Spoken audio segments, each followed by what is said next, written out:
الحاج ابو راشد منورنا من الامارات، هو معانا من زمان بقى. هو زمان وهو صغير خالص كنت انت عملت عمليه تشريط في القرنيه زمان خالص صح؟ نعم عملتها زمان يوم انا صغير عمري 16 سنه كان. تمام. وعملت معانا احنا بعد كده زرع عدسه في العينين نعم 7 سنين. 6 سنين نعم. الحمد لله. لما رجعت بقى كان عندك مشكله لسه في النظر، في جزء باقي من ضعف الابصار. نعم. عملنا له تصحيح كده بقى لنا تقريبا شهر اهو دلوقتي صح؟ نعم. هنطمن عليك النهارده ان شاء الله عشان تسافر والامور ان كويسه شاء باذن الله الله. ان شاء الله. امورك كويسه خالص. احنا عايزين نعرف الناس ان عادي لو حد زرع عدسه وجاء عنده ممكن استجماتيزم او حاجه ممكن يعمل تاني عمليه تصحيح فوق العدسه عادي. هنرجع النظر مع بعض. الحاج دي فين؟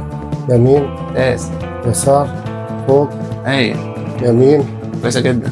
يسار. حلو. انا اسمي مانع محمد من دولة الامارات. جيت عند الدكتور احمد ربيع من تقريبا 6 سنين. كان عندي ماي بيضة في عيني وكنت اعاني من ضعف النظر، فعمل لي عملية وزرع لي عدسة. بعد 6 سنين عدت جيت عند الدكتور احمد ربيع والحمد لله عمل لي تصحيح نظر، والحين صار لي شهر والحمد لله الرؤية 100%، وجزاه الله الخير، دكتور متميز.